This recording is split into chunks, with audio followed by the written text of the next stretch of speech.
네, 하나님의 길은 다릅니다. 라는 제목으로 본문의 말씀을 살펴보겠습니다. 여러분, 근래에 들어서 살기 힘들다는 이야기를 더 자주 듣습니다. 그런 말씀을 하는 분들의 요점을 가만히 들어보면 경제에 관한 주제였습니다. 경제적으로 먹고 살기가 매우 어려운 상황이라는 말입니다. 생각보다 일자리가 많이 늘어나지 않고 있고 생각보다 쉽게 풀리지 않고 있습니다. 소득은 많지 않은데 지출은 많아지고 있고, 지출이 많은 이유는 무분별한 소비도 문제이지만 물가가 너무 높습니다. 이런 경제적인 이유 때문에 많은 분들이 살기가 어렵다, 이렇게 말씀을 하는 것을 듣게 됩니다. 저는 솔직히 말해서 그런 이유보다도 정말 우리가 살기 힘든 것은 따라갈 의욕이 안 생기기 때문이다, 이렇게 생각을 하는 사람입니다. 얼마 전에 학원에서 일을 하시는 학원 종사자분들을 만나서 대화를 하게 됐는데, 그분들이 이렇게 말씀하시더라고요. 목사님, 이제는 개천에서 용 난다라는 말은 옛말입니다. 개천에서 용 나오지 못합니다. 이렇게 말씀을 하시더라고요. 그러면 개천에서는 뭐가 나옵니까? 개천에서는 개천에만 있어야 합니다. 이렇게 말씀을 하시더라고요. 그 말씀을 들어보니까 동의할 수밖에 없었습니다. 여러분, 서울 지역 학군들은 인천 지역 학군에 비해서 약 3년이나 4년 정도가 빠르답니다. 학업 성취도가 굉장히 빠르답니다. 우리가 1학년 공부하고 있으면 서울 지역 학생들은 3, 4학년 공부를 하고 있다고 보시면 돼요. 인격적인 성숙이 아닌 시대가 요구하는 학업에 관하여 굉장히 빠르게 다양하게 시도하여 아이들을 전투적으로 기르고 있다고 합니다. 그런 아이들이 좋은 대학을 가는 것은 불보듯 뻔한 것입니다. 제가 이 말에 대하여 정말 이해가 되는 것이, 대학원에 입학하기 위해서 대학교 3학년 때 사당역에 있는 입시학원을 다닌 적이 있었어요. 제가 대학교 3학년 때 대학원을 목표로 하여서 신학대학원을 가고자 입시학원을 다녔어요.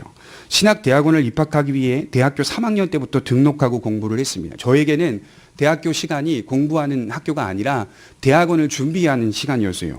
그곳에 가면 성경과 철학, 논술, 영어를 가르치는데 모인 학생들이 아침부터 저녁까지 전투적으로 공부하는 것을 목격하게 되었습니다. 거기는 그 정보를 알고 있는 사람만이 갈 수 있는 곳이었어요. 제가 대학원에 진학해 보니까 그 입시학원을 다닌 사람들이 대부분 진학했더라고요. 거기서 공부한 사람들이 또다시 그 대학원에서 마주치게 된 것이죠. 그냥 쉽게 신학대학원을 가려고 하는 사람들은 그냥 쉬운 대학원에 등록을 하고 그곳으로 들어갔겠지만, 이 공부를 제대로 하고자 하는 사람들은 대학교 때부터 준비하는 것을 제가 목격하게 되었습니다. 다시 말해서 세상적으로 보게 되면 배운 사람, 있는 사람들은 모든 것을 동원하여 가르치고 배운다는 겁니다. 학원을 보내고 과외를 시키고 그러면 정말 성적이 오른다는 겁니다. 그래서 있는 집 자식들, 배운 집 자식들은 시작부터 우리랑 차원이 다른 것이죠. 몇 발은 앞서서, 아니 몇십 발은 앞서서 시작하니, 아니 몇백 발은 앞서서 시작하니 따라갈 의욕도 안 생기고 그들이 다 명망 있는 사회 직업군에 속하게 된다는 것이죠. 경쟁은커녕 경쟁하고 싶은 의욕도 안 생기는 겁니다. 여러분, 달리기 해보셔서 아시겠지만 차이가 많이 나면 뛸 맛도 안 나는 겁니다. 적어도 손에 잡힐 거리에 앞에 있어야 좀 뛰지요. 제일 의욕을 상실하게 만드는 게 뭐냐면, 뛰고 있는데 선두가 내 앞으로 지나갈 때, 이게 무슨 말이냐면요, 한 바퀴가 벌어진 거예요. 같이 출발했던 사람이 어느덧 뒤에서 따라오면서 나를 지나갈 때, 걔는 두 바퀴를 뛰는데 나는 여전히 한 바퀴입니다. 그럼 하고 싶은 마음이 안 생깁니다. 그럼 어떻게 해야죠? 지나갈 때 다리를 걸든가 바지를 찢어버리든가 꼬집든가. 저 중학교 때 체육 선생님이 항상 하는 말, 열받지도 않냐? 다리를 걸든가 바지를 찢든가 꼬집든가 바늘로 찌르든가 맨날 그러시더라고요, 체육 선생님이. 오늘날 현실이 이와 같다고 저는 생각해요. 따라갈 의욕도 사회 구조도 너무 멀게 느껴지기 때문에 에라 모르겠다는 분노의 표출이 곳곳에서 늘어나고 있습니다. 곳곳에서 분노의 사건들이 점점 증가하는 이유가 있는 거예요. 이처럼 세상은 먼저 출발한 사람이 이길 거라고 말합니다. 먼저 유리한 위치를 차지한 자가 성공할 거라고 말합니다. 그러나 오늘 성경은 분명히 다르다고 말씀을 하고 있습니다. 세상은 그렇게 평가해도, 세상은 그런 길을 걸어가도 하나님의 길은 다르다, 이 말씀을 오늘 하는 거예요. 세상의 법칙과 전혀 다른 법칙이 성경의 길입니다. 성경은 전적으로 세상과 다른 법칙으로 성공의 기준을 제시하고 있습니다. 유리한 사람이 되지 마라, 진실한 사람이 되라, 높은 사람이 되지 말고 겸손한 사람이 되라, 많이 가진 사람 되지 말고 비울 수 있는 사람, 만족할 수 있는 사람, 감사할 수 있는 사람이 되라. 그것이 성경이 제시하는 성공의 법칙이라고 볼 수가 있습니다. 오늘 본문 21절을 보시면, 이스라엘이 다시 길을 떠나 에델 망대를 지나 장막을 쳤더라. 이스라엘이 그 땅에 거주할 때 르우벤이 가서 그 아버지의 첩 비라와 동침함에 이스라엘이 이를 들었더라. 야곱이 가장 사랑하는 아내 라헬이 베냐민을 낳다가 죽게 됩니다. 그 이후에 라헬의 장례를 치르고 다시 길을 떠나 에델 망대, 여기 보면 타워 오브 더 플럭 이렇게 적혀 있는 거 보니까요, 그 지역에 큰 탑이 있었던 것 같아요. 그 탑은 양떼들을 돌보고 관리하는, 경계하는 탑이었던 것 같아요. 그 탑을 조금 지나서 천막을 치게 됩니다. 거기서 야곱의 12아들 가운데 장자인 르우벤이 야곱의 서모, 동시에 죽은 라헬의 시녀인 비라와 근친상간을 저지르게 됩니다. 이게 엄청난 짓을 벌이게 되는 것이죠. 이 사건이 하나님 앞에서 엄청난 잘못이었기 때문에 하나님은 르우벤이 장자라 하여도 장자로 인정하지 않으시고 그 권한과 지위를 요셉과 유다에게 허락해 주십니다. 요셉에게는 육신적인 장자의 축복을, 유다에게는 영적인 장자의 축복을 허락해 주신다는 것이죠. 장자권은 당시 두 가지의 특권이 있었습니다. 첫 번째는 다스리는 권한이 있었어요.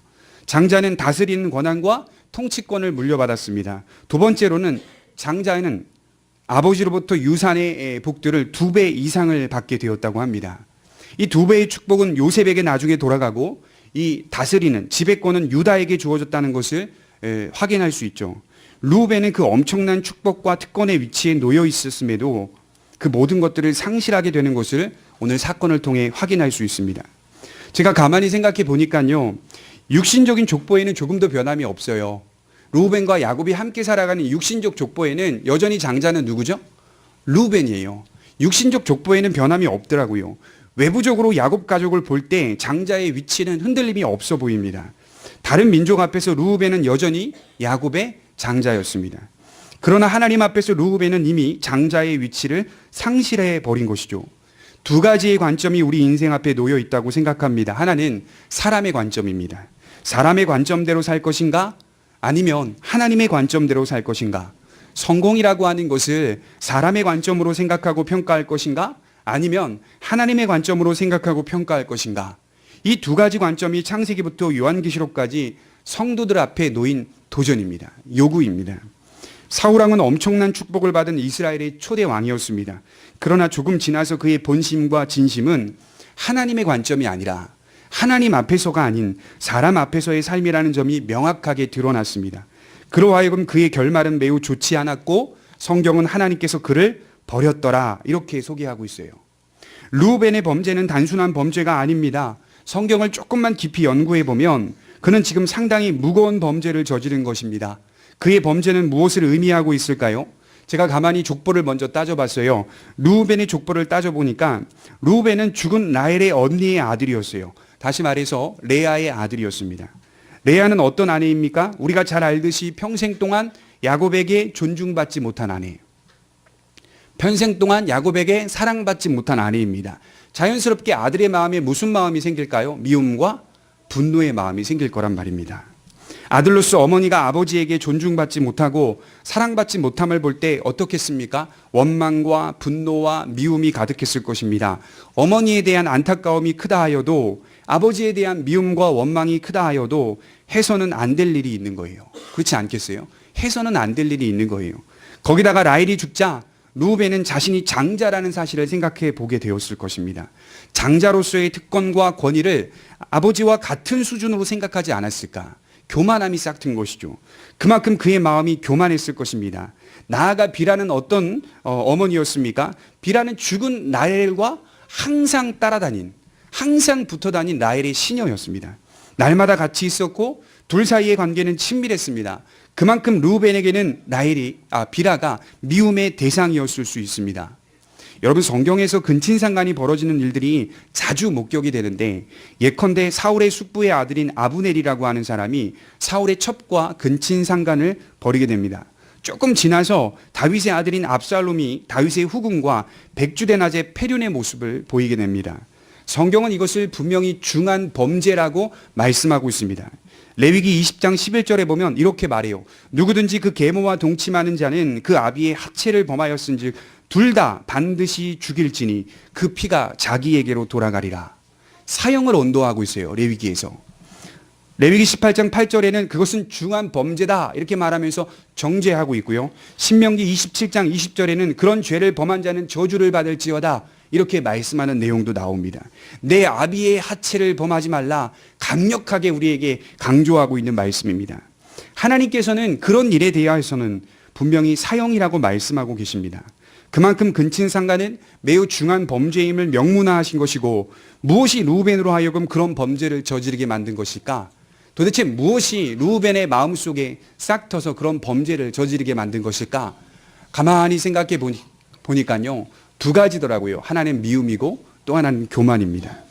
미움과 교만은 서로 각각 다른 것이라고 생각할 수 있겠지만, 오늘 이 사건 속에서 미움과 교만이 서로 연결되어 있다는 사실을 확인할 수가 있습니다. 미움이 커지면서 교만도 루벤의 마음 가운데 자리를 잡게 되었습니다. 미움이라고 하는 것이 자신의 자리를 망각하게 만들어 버렸습니다. 근본적으로 교만은 무엇입니까? 자기 자리에 대한 망각입니다. 교만은요, 다른 게 아니에요. 자신의 자리를 망각하는 게 교만이에요. 나라는 존재에 대한 망각이 교만입니다.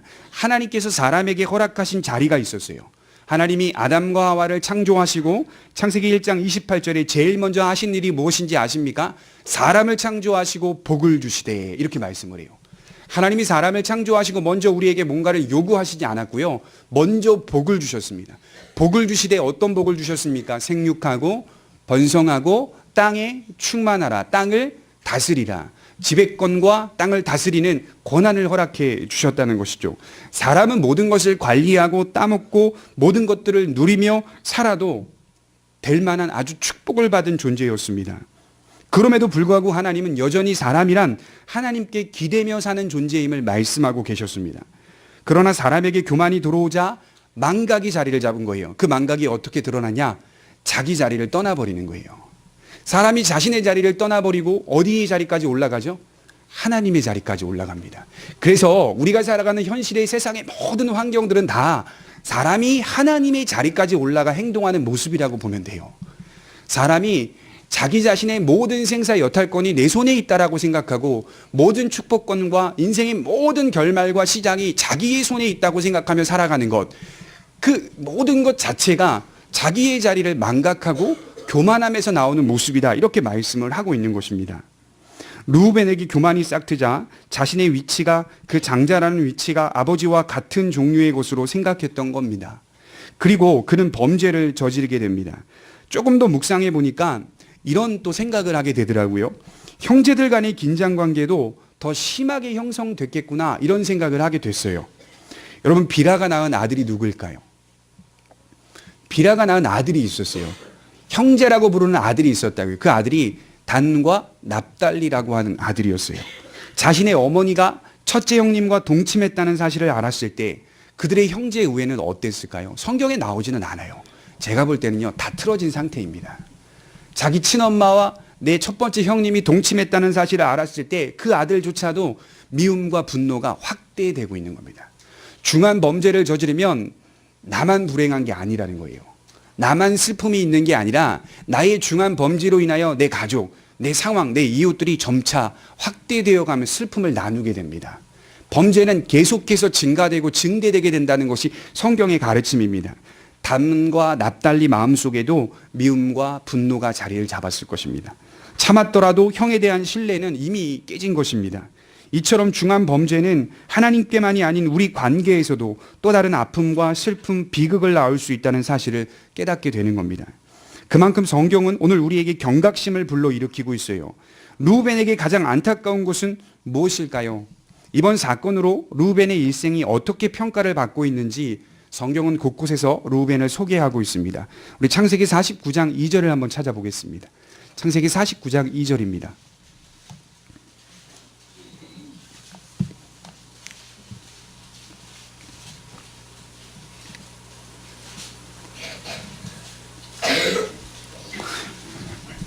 야곱이 죽음을 앞두고 유언을 하게 되는데요. 각 아들별로 유언을 하는데 그 유언대로 역사가 정말 펼쳐지게 됩니다. 첫 번째 아들 루벤에 대한 유언을 하게 돼요. 창세기 49장 2절입니다. 너희는 모여 들으라. 다 모여봐라, 이 말씀이거든요. 야곱의 아들들아, 너희 아버지 이스라엘에게 들을지어다. 첫 번째 아들 루벤이 나옵니다. 루벤아, 너는 내 장자요, 내 능력이요, 내 기력의 시작이라. 위풍이 월등하고 권능이 탁월하다마는 물의 끓음 같았은즉 너는 탁월하지 못하리니 내가 아버지의 침상에 올라 더럽혔음이로다. 그가 내 침상에 올랐도다. 이렇게 유언하고 있습니다. 여러분 이게 칭찬 같죠? 2절과 3절이 다 칭찬으로 적혀 있으니까 너는 내 장자요 능력이요 기력의 시작이요 위풍이 월등하여 권능이 탁월하다마는 이 모든 것을 덮어버려요. 탁월하지 못할 것이다. 너는 처음 잘 출발했고 처음 좋은 위치였고 너무나 좋은 위치요 너무나 훌륭한 위치로 누구보다 앞서서 출발한 상황이었음에도 불구하고 너는 탁월하지 못할 것이다. 이렇게 부정적으로 결론을 내리고 있습니다. 야곱의 평가는 매우 부정적입니다. 결론은 그는 탁월하지 못하다. 장자로서 자격이 없다. 이렇게 말씀을 하는 거예요. 왜냐하면 아버지의 침상에 올라 더럽혔기 때문이다. 이렇게 말씀을 합니다. 야곱이 볼 때 그의 존재는 어떤 존재였을까요? 4절에 물의 끓음 같다. 이렇게 힌트를 우리에게 제시하고 있습니다. 루벤은 어떤 아들이었다고요? 물의 끓음 같은 아들이었어요. 저는 이것을 끓어오르는 욕망이라고 생각합니다. 좋지 않은 부분에 대하여 끓어오르는 욕망이 가장 강했던 아들. 그의 끓어오름은 천국에 대한 열심과 열정이 아닌 죄에 대한 끓어오름이었습니다. 세상에 대한 끓어오름이었습니다. 우리의 열정도 생각해 볼 필요가 있어요. 우리 열심, 열정도 어디에 지금 끓어오름이 있는지 점검해 봐야 합니다. 우리의 끓어오름은 하나님의 나라와 의를 구하는 일에 대한 끓어오름이 되어야 합니다. 하나님의 말씀에 대한 끓어오름이 되어야 합니다. 진리에 대한 순종에 대한 끓어오름이 되어야 합니다. 변화되지 못한 자신을 보며 안타까워하고 비통해야 하는 진실한 끓어오름이 되어야 합니다. 루벤은 다 어디에 끓어오름이 됐냐면 욕망입니다. 죄의 욕망. 우리 역대기 5장 1절을 한번 찾아보겠습니다.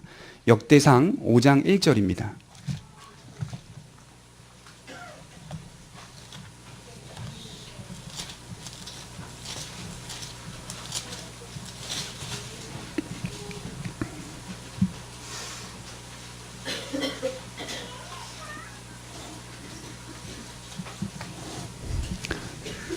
역대상 5장 1절과 2절을 한번 보겠습니다.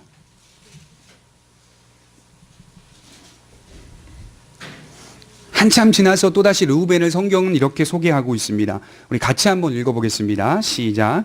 이스라엘의 장자 르우벤의 아들들은 이러하니라.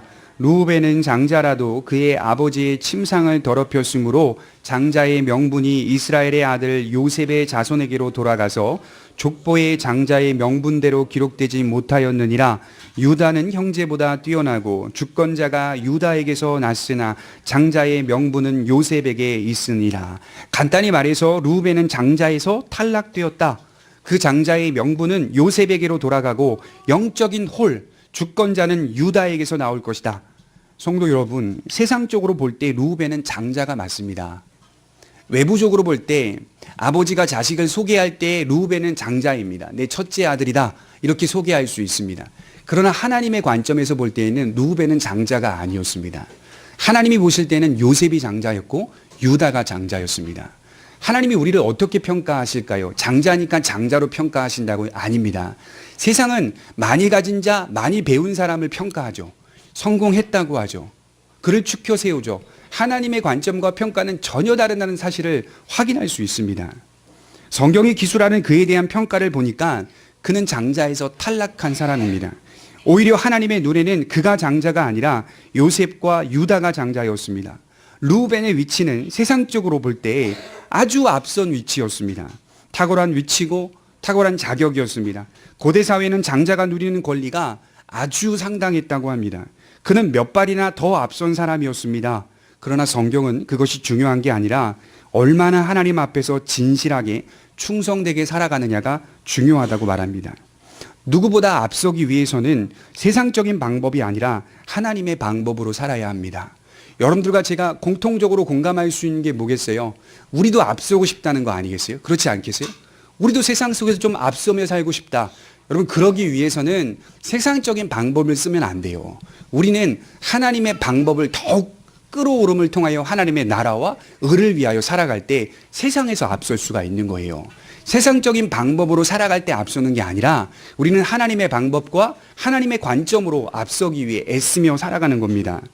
하나님은 어떤 걸 보실까요? 오직 그것만 보신다고 생각해요. 하나님의 방법으로 산 사람만 칭찬하십니다. 저는 그래서요, 하나님이 이런 차원에서 공평하다고 생각해요. 우리가 태어날 때는 많이 가진 부모 밑에서 태어나는 사람도 있고 가난한 부모 밑에서 태어나는 사람도 있습니다. 태어날 때 보게 되면 태생 자체가 공평하지 않아 보여요. 그러나 하나님의 평가 기준, 하나님의 관점으로 볼 때에는요, 많이 가진 부모 밑에 태어나든 많이 가지지 못한 부모 밑에 태어나든 출발은 똑같아요. 하나님이 보실 때 그 환경에서 얼마나 하나님 안에서 살아가느냐, 얼마나 하나님을 붙잡고 기대며 살아가느냐, 하나님의 관점으로 믿음으로 사느냐, 그것을 통하여서 우리를 칭찬하신다는 거예요. 그래서 공평한 거예요. 하나님은 하나님의 방법으로 산 사람을 칭찬하시고 하나님의 방법으로 산 사람이 아닌 사람은 심판하신다, 이렇게 말씀하는 거 아니겠습니까? 시편 45편 6절에 보면 하나님이여 주의 보좌가 영영하며 주의 나라의 홀은 공평한 홀입니다, 이렇게 말씀을 하고 있어요. 하나님은 공평합니다. 이 말을 왜 할까요? 하나님의 뜻 안에서 살아간 사람은 구원이요, 그렇지 않은 사람은 구원이 아니다, 이걸 강조하는 맥락에서 말씀하고 있는 거예요. 우리가 세상에서 얼마나 괜찮은 직업, 얼마나 괜찮은 학문을 배웠느냐가 아니라 얼마나 하나님 앞에서 살았는가, 오직 그거 하나만을 보시는 분입니다. 하나님께는 세상적 잣대를 들이댈 수 없습니다. 저도 하나님 이렇게 보니까 하나님도 이렇게 봐주세요, 이게 안 되는 거예요. 저도 저 사람 이런 차원에서 평가하니까 하나님도 그런 차원에서 평가해 주세요, 그게 안 되는 거예요. 하나님은 오직 자신의 주권에 따라 그를 바라보시고 평가하는 거예요. 오직 마음을 보시는 분이다, 이게 하나님 아니겠어요? 그분에게는 가려지지 않습니다. 우리 마음이 아주 분명하게 보입니다. 우리가 지금 세상에서 부족한 위치라 하여도, 또는 세상에서 보아도 괜찮은 위치라 하여도 그게 사실 중요한 게 아니라 우리가 지금 하나님의 은혜 안에 머물러 있느냐, 이 믿음 안에 머물러 있느냐, 이 진리 안에서 살아가고 있는가, 그것이 성공하는 유일한 길입니다. 제가 서점에 가보면요, 성공에 관한 책들이 상당히 많아요. 이 책 모여 있는 곳에 가보면요, 파트별로 다 나눠져 있는데 이 성공에 관한 파트, 거기 가서 책들을 구매해 보시면요, 정말 다른 서적보다 훨씬 많습니다. 이 세상에서 어떻게 성공하는가, 성공하는 방법, 이게 모든 사람들이 공통적으로 본능상 원하는 소망이고 소원이기 때문에 그런 책들을 계속 홍수처럼 계속 써내는 거예요. 방법들이 똑같을까요? 아닙니다. 다 들춰보면요, 물론 사지도 않지만 다 다양해요. 방법들이 엄청나게 많이 책들이 쌓여 있어요. 어떤 방법을 썼더니 성공했다, 내 사업이 일어났고 내 직장이 일어났고 내 가정이 일어났다, 어떤 방법을 썼더니 다 성공했다. 여러분, 목회도 마찬가지입니다. 교회도 똑같아요. 이 목회자의 정보 속에서 어떻게 하면 교회가 성공할까, 이 정보도요, 만만치 않게 계속해서 홍수처럼 밀려 나옵니다. 목회자들끼리 모이거나 목회자들끼리 모여서 함께 공부하는 곳에 가보면요, 다 그런 정보들 굉장히 많이 공유해요. 어디 가라, 어디에서 목회 성공하는 방법을 가르쳐 준다더라, 어디 가라, 어디에 세미나가 있다더라. 가슴에 손을 얹고 말하지만 단 한 번도 가본 적이 없어요. 저는 그런 말 탁 나오면 바로 의심해 봅니다. 목회라고 하는 것은 성공이라고 하는 관점이 없어요. 성공이라는 잣대를 들이댈 수 없는 구조예요. 목회는 전혀 그런 구조가 아니에요. 어떻게 해서 성공할 수 있는 구조라고요? 그런 기준이 있고 방법이 있다고요? 전혀 그런 게 없습니다. 교회는 그렇게 성공하는 곳이 아니기 때문이에요. 교회는 각각 처지와 형편이 다 다르기 때문에 그 형편과 처지에 따라 말씀 앞에 바로 서서 적용해 가는 것이 교회의 본질 아니겠어요? 어떻게 했더니 교회가 일어났더라, 이런 것들은요, 믿고 싶지도 않고요, 굉장히 제가 미워해요, 싫어해요. 그런 것들을 남발하는 분들 보면 메일에 막 수두룩하게 메일이 계속 옵니다. 어떻게 제 메일을 알았는지 막 와요. 다 스팸 처리해버려요. 그런 걸로 성공할 수 있는 게 아니에요. 저나 여러분들이랑 다 하나님 안에서 살아갈 때, 우리가 본질을 마음에 새기고 하나님께 마음을 맞추고 살아갈 때, 그때 비로소 우리가 성공의 길을 걸어가고 있는 거예요. 내 손에 잡히지 않아도, 변화가 일어나지 않아도 우리는 지금 성공하고 있는 거예요. 하나님께 마음을 맞추고 있기 때문에 그 자체가 지금 성공의 길을 걷고 있는 거예요. 세상은 우리에게 요구합니다. 그거 아니라 성공의 방법을 익혀봐, 터득해봐. 우리 마음이 날마다 하나님께 향하게끔 만드는 게 아니라 세상에 향하게끔 계속해서 우리를 미혹하고 있습니다. 그러나 우리는 기억해야 될 필요성이 있습니다. 하나님께 마음을 맞추는 것이 성공의 시작입니다. 성공은 마음으로부터 나오는 겁니다. 마음으로부터 나오는 삶의 자세와 태도가 있는 겁니다. 오직 그 방법만을 성경이 우리에게 요구하고 있는 겁니다. 성공은 매일 하나님 앞에서 우리 마음을 점검하는 것으로 얻어지는 겁니다. 말씀을 준비하면서 제가 깜짝 놀란 사실이 하나 있어요. 뭐냐면 저도 잘 몰랐는데요, 왜 요셉 이야기가 그 다음부터 나오는지 이제 조금 알 것 같아요. 왜 그 다음부터 요셉 이야기가 계속 나오는지. 37장, 38장, 39장, 40장, 41장, 42장, 43장, 50장까지 다 누구 이야기인지 아십니까? 요셉 이야기입니다. 왜 요셉 이야기가 이렇게 많이 할당되어서 기술되고 있는지 보니까 그가 충분하다. 장자로서 충분하다. 그가 11번째 아들이지만 사실 영적으로 보게 되면 장자로서 충분함을 의도적으로 우리에게 시사하고 있습니다. 무엇이 충분하는 겁니까? 요셉이 하나님께 마음을 맞추고 있는 것을 기술해 가고 있어요. 항상 어디서든 하나님께 마음을 맞추며 나아가고 있고 살고 있다는 사실을 그 과정들을 계속해서 서술해 주고 있어요. 그가 장자가 맞다라고 하는 이 지점을 우리가 기억해 볼 필요가 있습니다. 창세기 39장 9절을 한번 찾아보겠습니다. 창세기 39장 9절입니다.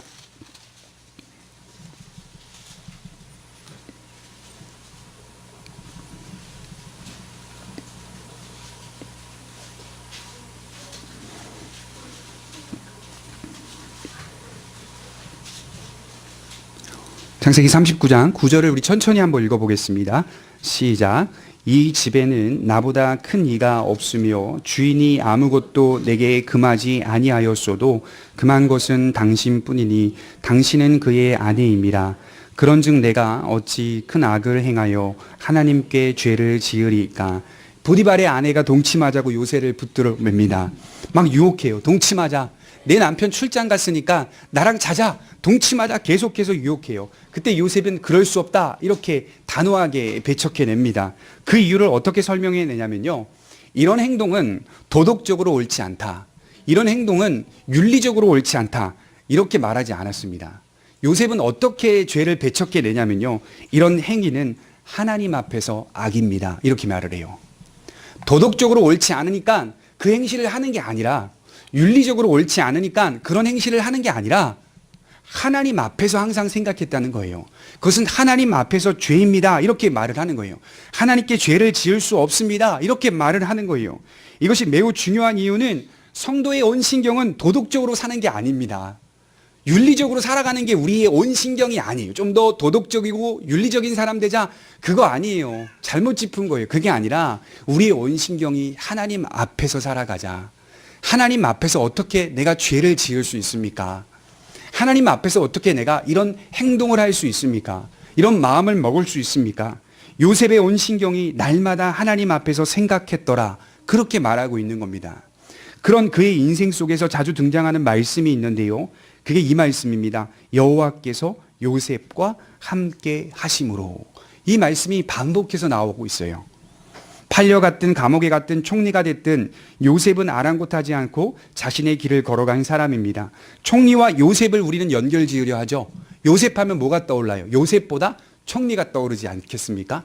요셉과 총리를 자꾸 연결 지으려 하시겠지만 요셉이라고 하는 사람은 총리가 아니어도 그렇게 살 사람입니다. 총리가 아니어도 그렇게 살 사람이 바로 요셉이에요. 여러분, 하나님께서 우리 인생 속에서 총리로 우리를 높이지 않으셔도 그저 하나님 앞에서 살아가는 자세와 태도를 잊지 않으셨으면 좋겠습니다. 그게 믿음입니다. 진짜 믿음입니다. 보디발의 집에서도 감옥에서도 총리가 되어서도 요셉은 그 일관성 있는 믿음을 유지해 갑니다. 지켜냅니다. 르우벤과 너무나 다른 모습 아니겠어요? 르우벤은 몇 발은 앞서 있는 사람의 대표적인 모습이에요. 제가 세상적으로 평가해 보면 르우벤은 성공한 사람이에요. 태어날 때부터 성공한 사람이에요. 몇십 배, 몇백 배 성공한 사람이에요. 그 르우벤이라고 하는 이 사람은 몇백 발은 앞서 있는 사람의 모형이에요. 그러나 요셉은 가장 비천하고 무능한 사람의 모형입니다. 왜 그러죠? 17살 때부터 팔려가잖아요. 그는 아주 무능하고 아주 비천한 사람의 모형입니다. 토끼와 거북이가 달리면 마땅히 토끼가 이긴다는 사실을 우리는 잘 압니다. 그러나 진리의 길은 거북이가 이깁니다. 진리의 길은 거북이가 이겨요. 그것은 얼마나 빨리 도착하느냐에 있는 것이 아니라 얼마나 의지하고 바라보느냐에 있습니다. 주님을 위하여 대단히 엄청난 일들을 행하지 않더라도 그의 마음이 날마다 하나님 안에서 살아가고 있다면, 그리하여 모든 일에 죽게 하듯 하고 있다면 그는 지금 가장 빠른 길을 선택하며 걷고 있는 겁니다. 여러분, 왜 좁은 길인지 아세요? 가장 빠른 길이기 때문이에요. 보통 좁은 길은 다 빠릅니다. 지름길이거든요. 저는 좁은 길을 지름길이라고 생각하는 사람이에요. 주님께서 그러시잖아요. 좁은 길로 걸어가라. 아, 우리 예수님 나보고 빨리 갈 수 있는 길을 제시해 주셨구나. 샛길로 가는 거잖아요. 우리는 지금 더 빠른 길, 더 합당한 길, 더 성공할 수 있는 길로 걸어가는 거예요. 그 길, 그리스도께서 걸어가신 길 아닙니까? 사람들은 그 길을 잘 찾지 않잖아요. 그래도 주님이 우리에게 배려해 놓으신 거예요. 가장 빠른 길을 우리의 마음속에 넣어주신 거예요. 그리고 우리는 지금 그 길을 걷고 있는 거 아니겠습니까?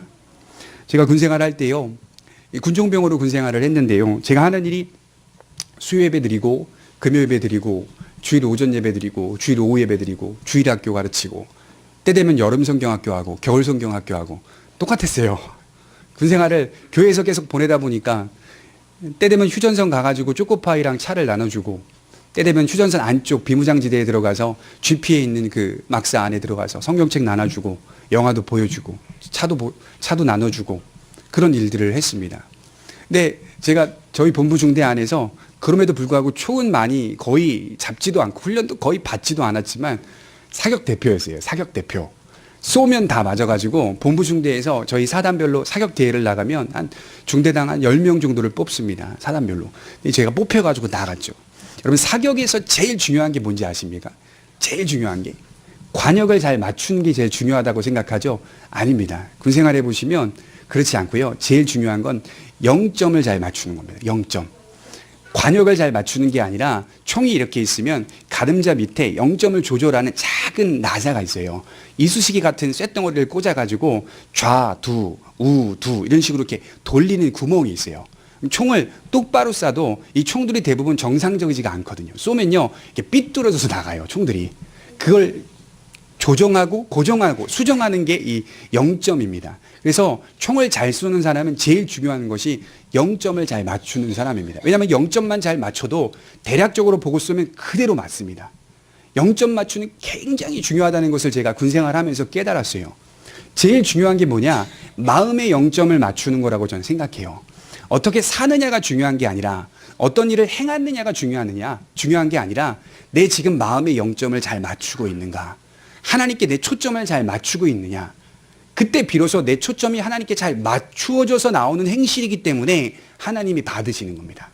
내 초점은 전혀 맞추어지지 않고 나오는 헌신과 열정은 하나님이 받을 수 없습니다. 하나님은 흠없는 것을 받으시기 때문이죠. 내 마음이 잘 맞추어지고 그 마음으로부터 나오는 행실과 우리의 삶이 드러날 때에 비로소 하나님께서 우리의 마음과 우리의 선행을 받으신다는 것을 확인할 수 있는 것이죠. 세상이 요구하는 기준이 아니라 하나님께 마음의 0점을 잘 맞추는 성도들이 되셨으면 좋겠습니다. 세상의 기준에 맞출수록 낙심만 커지고 원망과 분노만 커집니다. 그래도 우리 안에 건전한 분노가 일어나면 괜찮겠지만 내 안에 일어나는 분노를 대부분 평가해 보면 저 같은 경우는 내가 가지지 못했기 때문에 나오는 분노들이 많더라고요. 내가 거기에 속해 있지 못했기 때문에, 내가 기득권에 속해 있지 못했기 때문에 나오는, 그냥 거기서 나오는 분노들이 상당히 많더라고요. 그냥 꼴 보기 싫어서 나오는 분노가 많더라고요.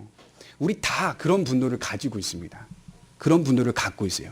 건전한 분노가 나오는 게 쉽지가 않아요. 성령의 도움과 능력 아니고서는 건전한 분노가 일어나는 게 쉽지가 않아요. 우리 마음이 하나님께 맞추어져 있을 때 우리 정서도 건전해지는 겁니다. 우리 분노도 건전해지는 거예요. 우리의 비판도 건전해지는 것이고요. 그 모든 비판과 분노가 하나님의 사랑 안에서 나오는 것이기 때문에, 하나님의 긍휼 안에서 나오는 것이기 때문에 사람이 삭막해지지 않는 거예요. 객관적이면서도 따뜻한 겁니다. 이게 믿음의 사람의 모습 아니겠어요? 오늘 르우벤의 중한 범죄를 보면서 마땅히 감사해야 하고 마땅히 중요하게 여겨야 할 장자의 권리를 분노와 욕망으로 표출해내는 그의 어리석음을 본받지 맙시다. 여러분, 야곱이요, 고향을 떠나서 밧단 아람에서 삼촌의 집에서 고생을 하게 되는 그 시발점이 어디서부터 출발하게 됐죠? 장자권을 속여서 갈취하는 것으로부터 출발이 됐잖아요. 이야기를 가만히 묵상해 보니까 에서도 그랬더라고요. 하나님으로부터 주어진 장자의 권리, 권한을 아주 쉽게 생각한 거예요. 그 권리와 권한을 쉽게 생각하고 팥죽 한 그릇에 자기의 동생에게 팔아 넘겨버리는 것이죠. 그것이 얼마나 대단하고 훌륭한 복인지, 위대한 복인지도 모르고 그저 막연하게 세상적으로 생각하고 뭐가 필요가 있겠냐. 내가 지금 배가 고픈데 그 장자권이 뭐가 나에게 소중하겠냐. 가져. 그것으로 하여금 발단이 시작이 되는 것이죠. 영적인 복의 흐름을 가만히 생각해 보시면요. 다 하나님의 복을 소중하게 여긴 사람으로부터 이어집니다. 영적인 복들은 하나님의 복을 가장 소중하게 여긴 사람으로부터 계속해서 그 가정이 이어진다는 것을 확인할 수 있습니다. 여러분, 우리는 이것을 본받아야 합니다. 따라서 우리는 좋은 것을 주시든 그렇지 않든 우리에게 주어진 모든 것들을 다하여 하나님을 마음 다해 섬기고 이웃을 하나님 안에서 사랑하는 모습이 있어야 하는 것입니다. 우리는 우리 식대로 성공의 길을 걸어가야 합니다. 우리 식대로 성공의 길을 붙잡아야 되고 우리 식대로 성공의 길을 바라보아야 합니다. 우리 식이 아닌, 믿음의 식이 아닌, 믿음의 길이 아닌 세상적 식과 세상적 길을 바라볼 때 우리에게는 낙심만 계속해서 증가할 것입니다. 한 해 동안 살면서 감사가 넘치시길 바랍니다. 그 감사는 여러분들의 마음이 하나님께 맞추어져 있을 때 비로소 참된 감사가 나올 것입니다. 기도하도록 하겠습니다.